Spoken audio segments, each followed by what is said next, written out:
لڑو یا بھاگو کا الارم بجا دیتا ہے، جس میں کورٹیسول اور ایڈرینلین جیسے ہارمونز بھر جاتے ہیں تاکہ آپ خطرے سے نپٹ سکیں۔ خطرہ ٹلنے کے بعد سسٹم واپس نارمل ہو جاتا ہے۔ اچھا، لیکن اس بچے کے کیس میں تو خطرہ کبھی ٹلتا ہی نہیں تھا۔ ایگزیکٹلی جب بچہ ایسے گھر میں ہو جہاں ڈر ہمیشہ موجود ہو تو اس کا الارم سسٹم کبھی بند نہیں ہوتا، اس کا ایمگڈیلا ہمیشہ ایکٹیو رہتا ہے، اور اس کا سب سے بڑا نقصان یہ ہوتا ہے کہ دماغ کا وہ حصہ جو سیکھنے، سمجھنے اور نئی معلومات کو سٹور کرنے کا کام کرتا ہے، یعنی پری فرنٹل کارٹیکس وغیرہ؟ بالکل، پری فرنٹل کارٹیکس اور ہپوکیمپس وہ اپنا کام ٹھیک سے کرنا بند کر دیتے ہیں۔ اگر میں اس کو ایک روزمرہ کی مثال سے جوڑوں تو یہ بالکل ایسا ہے جیسے کسی گاڑی کا انجن مسلسل ریڈ لائن پر چل رہا ہو۔ اچھی مثال ہے۔ یعنی آر پی ایم میٹر ہمیشہ آخری لال حد کو چھو رہا ہو۔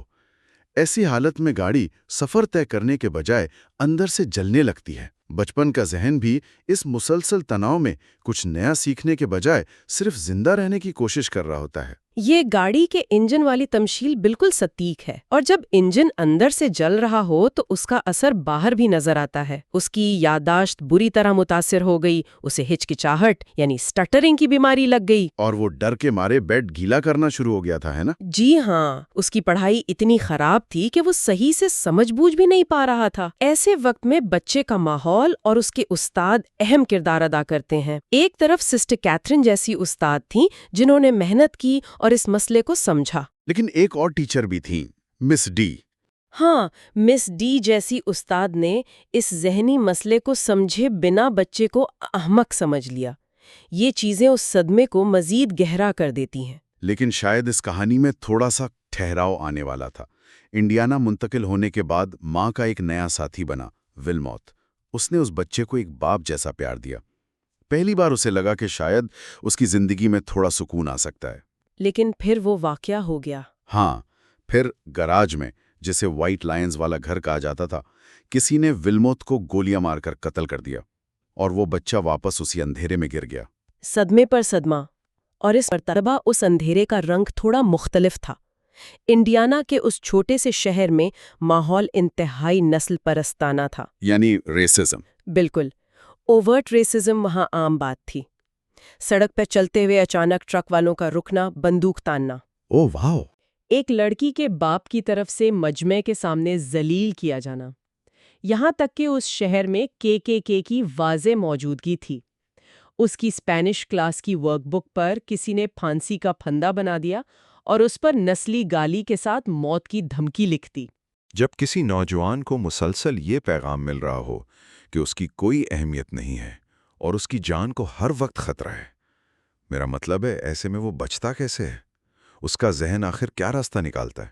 جب لوگ ایسی ذہنی اذیت اور اکیلے پن کا شکار ہوتے ہیں تو وہ فرار کا راستہ ڈھونڈتے ہیں۔ یہاں اس نے ایک جعلی شناخت یعنی فیک آئیڈینٹی اپنا لی۔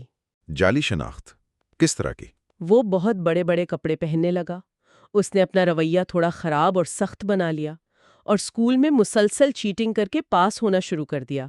اصل میں وہ ڈر کو چھپانے کا ایک طریقہ تھا۔ اچھا، رکیں، میں یہاں اس بات پر تھوڑا پش بیک دینا چاہتا ہوں۔ جی، بتائیں۔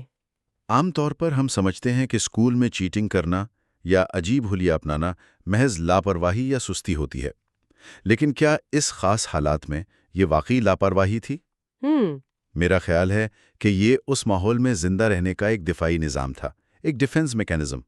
وہ شاید سسٹم کو چیٹ نہیں کر رہا تھا، بلکہ اپنے آپ کو مضبوط دکھانے کی ایکٹنگ کر رہا تھا تاکہ کوئی اس پر مزید حملہ نہ کرے۔ میں آپ کی اس بات سے مکمل متفق ہوں۔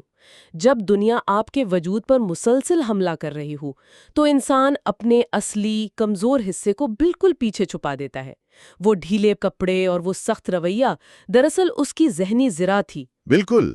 وہ دنیا کو یہ پیغام دے رہا تھا کہ مجھے کسی چیز کی پرواہ نہیں ہے، اور چیٹنگ اس سسٹم سے غائب رہنے کی ایک کوشش تھی تاکہ کوئی اس سے سوال نہ پوچھے اور اس کی اصل کمزوری سامنے نہ آئے۔ حقیقت تو آخر سامنے آتی ہے، اور وہ آئی ایک نوٹس کی شکل میں۔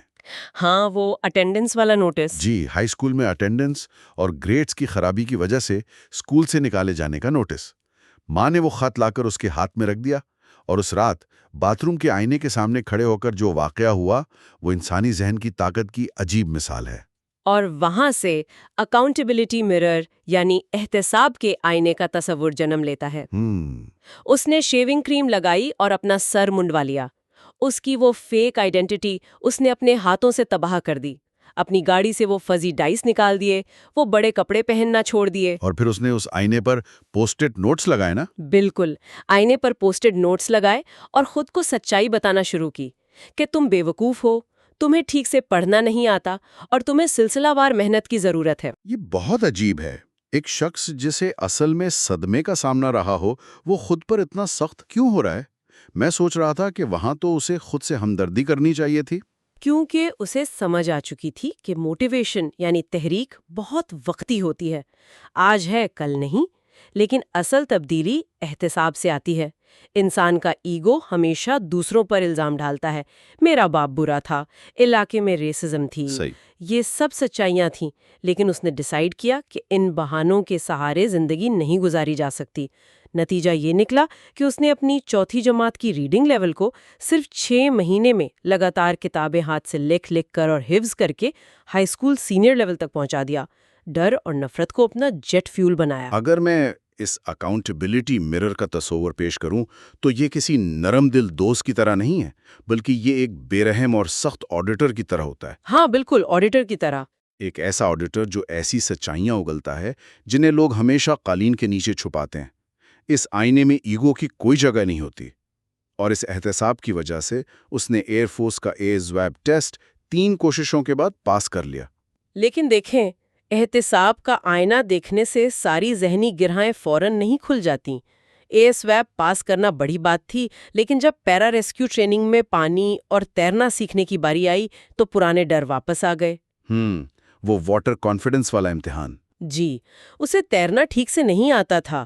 پانی کے اندر سانس روکنے کے ٹیسٹ تھے، جیسے بابنگ اور بڈی بریدنگ۔ وہاں وہ خوف زدہ ہو گیا اور ڈر کر ہار مان لی۔ اور پھر اس نے ایک بہانہ ڈھونڈا۔ اس نے سکل سیل ٹریٹ کی بیماری کو ایک آرام دہ بہانے کے طور پر استعمال کیا تاکہ کوئی اسے ناکام نہ سمجھے اور اس کی انا بچ جائے۔ اور نفسیات میں اسے کوئٹنگ مائنڈ یعنی ہار ماننے والے ذہن کی سب سے بڑی جیت کہا جاتا ہے۔ سب سے خطرناک بہانہ وہ ہوتا ہے جو حقیقت کے قریب ہو۔ سکل سیل ایک واقعی بیماری تھی تو کسی نے اسے بھگوڑا نہیں کہا، لیکن اندر سے وہ جانتا تھا۔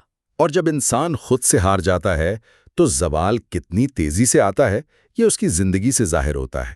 FO سے فراغت کے بعد اس کا وزن لگ بھگ 136 کلو تک پہنچ گیا۔ 300 پاؤنڈ۔ ہاں، وہ ایکو لیب کے لیے رات کی شفٹ میں کام کرنے لگا، ریٹ ٹریپس لگانا اور اسپتالوں اور ریسٹورنٹس میں کاکروچز مارنا۔ فاسٹ فوڈ کا عادی بن چکا تھا، don'ts, chocolate shakes, stack and shake. اور رات کے اندھیرے میں گیس ماسک کے پیچھے اپنے اصل وجود کو چھپانا۔ یہ وزن کا بڑھنا اور اندھیرے میں کام کرنا اصل میں اس کی ذہنی شکست کا جسمانی اظہار تھا۔